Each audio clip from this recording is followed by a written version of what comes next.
Blackheads are one of the most common forms of acne, and preventing them usually depends much more on patience, consistency, and gentle daily habits than on harsh scrubbing or dramatic quick fixes.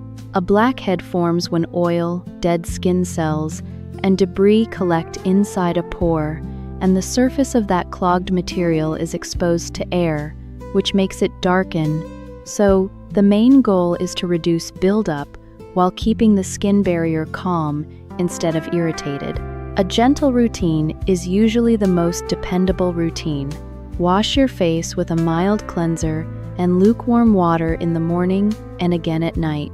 And if you sweat heavily after exercise, yard work, or a long, humid day, it makes sense to cleanse afterward in a gentle way instead of letting sweat, oil, sunscreen, and residue sit on the skin for hours.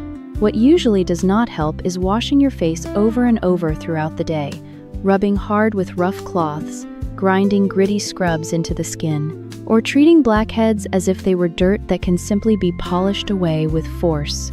Too much friction often leaves the skin red, tight, and irritated, while the clogged pores remain right where they were. It is also important not to squeeze, pinch, scrape, or try to dig out blackheads with fingernails or random tools at home, because that can increase inflammation and may leave marks or scars that last much longer than the original problem.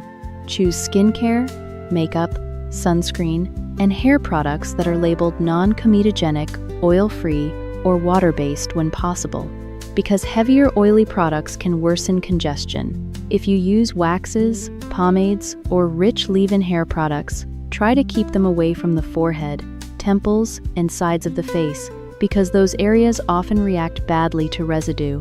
Remove makeup completely before bed, change pillowcases and face towels regularly, and try not to spend the whole day pressing your cheek into your hand while reading, scrolling, or watching television. If your skin tolerates active ingredients, salicylic acid can help loosen dead skin and reduce pore buildup. And adapalene can also be useful because it helps prevent pores from clogging over time. But the wise approach is to start slowly, use one main active product at a time, and stay steady rather than trying several strong products in one impatient weekend. A lightweight moisturizer can still help even if your skin is oily, because irritated, dehydrated skin often becomes harder to manage, and sunscreen matters too, especially if you use exfoliating or retinoid-type products. So finding a comfortable, lightweight sunscreen is worth the effort. Prevention is usually quiet and repetitive in the best possible way. Gentle cleansing, sensible products, patience, and resisting the urge to punish your face because progress is slower than your mood. Improvement often takes time, so think of blackhead prevention as maintenance rather than battle. And if acne becomes painful, deep, widespread, or starts leaving scars or dark marks, it is smarter to get professional advice than to keep improvising in frustration. Now that the sensible skin part is complete, let us leave the bathroom mirror behind and travel to a small retirement community in New England where nobody cared very much about blackheads, but everybody cared intensely about coffee temperature, sweater quality, and whether it was possible to trust a blueberry pie made by a man who used margarine without disclosing it up front. The place was called Willow Marsh Residences, a friendly retirement village just outside Brattleboro, Vermont, where the air smelled faintly of pine after rain. The porches were wide enough for rocking chairs and opinions, and the community hall had a piano, a bulletin board, and a permanent scent of cinnamon, lemon polish, and practical ambition.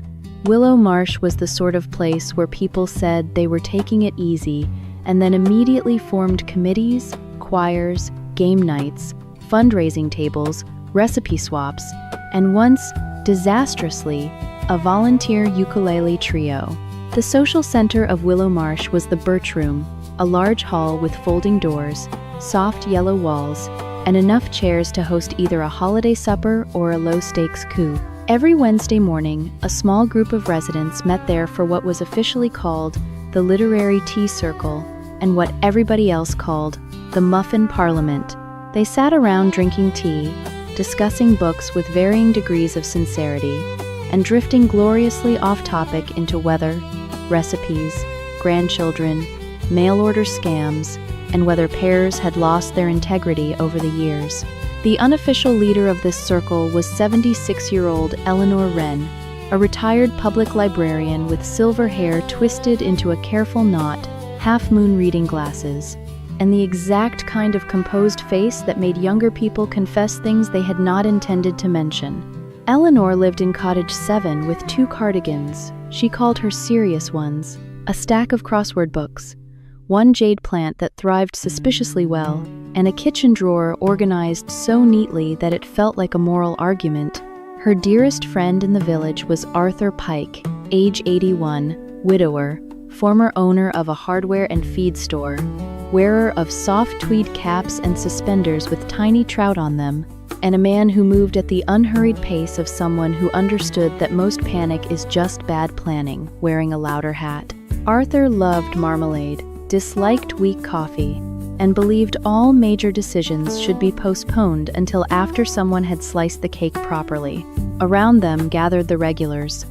Mabel Dunn, a retired church pianist with lipstick as steady as her moral convictions. Frank Leland, former dentist, current corrector of trivia, posture, and pie crust vocabulary.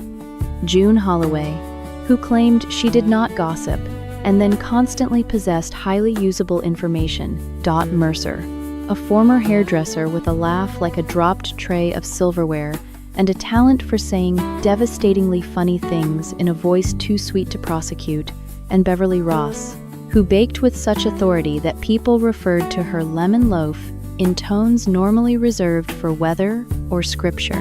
One Tuesday afternoon in late August, Wendy Foster, the 34-year-old activities coordinator at Willow Marsh, came into the Birch Room carrying a clipboard, a reusable shopping tote, and the expression of a younger woman who had been betrayed by email.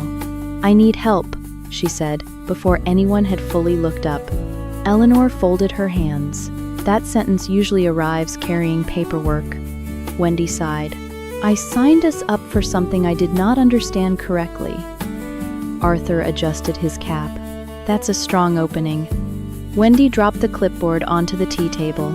On the top sheet was a cheerful flyer with big red letters, "Brattleboro Summer Fair welcomes special guest panel, the Willow Marsh Tasting Society." There was a small stock image of blueberries and a pie slice smiling far too hard. "What?" Eleanor asked slowly. "Is the Willow Marsh Tasting Society?" Wendy pressed one hand to her forehead. "Apparently it is you." The room went still in the particular way older people become still when they know a story is arriving and wish to greet it with proper posture. "Explain," said Frank. Wendy took a breath. The Summer Fair Committee sent a message asking whether Willow Marsh would like to participate in the Heritage Dessert Showcase this year. I thought they meant attend. I replied that our residents love homemade desserts and would be delighted. They replied that our group would serve as honored tasters and judges for the Senior Heritage category, and somehow I read that as they'd save us seats. Then, today, they called to confirm your arrival, your reserved table, your press photograph, and your short remarks before the tasting begins. There was a full second of silence. Then Dot laughed so hard she slapped the table and made the teaspoons jump. "We're a tasting society," she said. "That is the finest promotion I've received in 20 years. Arthur leaned back. "This may be the first administrative error I've liked on instinct." Wendy looked at Eleanor, who was visibly trying to decide whether the correct response was refusal, correction, or surrender to chaos. "Can't you call and explain?" Eleanor asked. "I tried," Wendy said. "Their coordinator said they're so thrilled to have a respected group of senior tasters, and the local paper is doing a feature on intergenerational tradition, and then she put me on hold, and when she came back, she thanked me again, and asked whether any of you have food allergies." Frank raised one finger. "I'm allergic to underbaked crust." "That's not medical," Mabel said. "It should be," Frank replied. June picked up the flyer, special guest panel, honored tasters, press photograph, I haven't been accidentally prestigious in years. Beverly, who normally disliked fuss, tilted her head and said, "What exactly would we have to do?" Wendy pointed down the flyer. "Arrive at 10:30, sit at the judging table, sample the desserts in the Senior Heritage Division, choose a winner, and say a few words about community baking traditions. There's also apparently a ribbon presentation." Dot straightened in her chair. "So, what you're telling me is that if we show up dressed respectably and chew with discipline, we become local experts." Arthur grinned. "That's right up our alley." By Wednesday morning, the entire plan had hardened from confusion into mission. Eleanor, to her own surprise, had agreed to lead the delegation, mostly because she did not trust anyone else to prevent Dot from saying something immortal into a live microphone. Frank volunteered to help score the desserts because his standards had frightened people for decades and it was time they served a civic purpose. Beverly agreed to participate because she believed deeply in crust. Mabel said she would come for the outing, not the chaos, a statement nobody believed.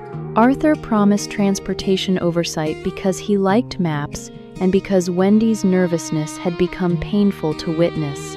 By Thursday, half the retirement village knew that Willow Marsh had been asked to judge at the Brattleboro Summer Fair.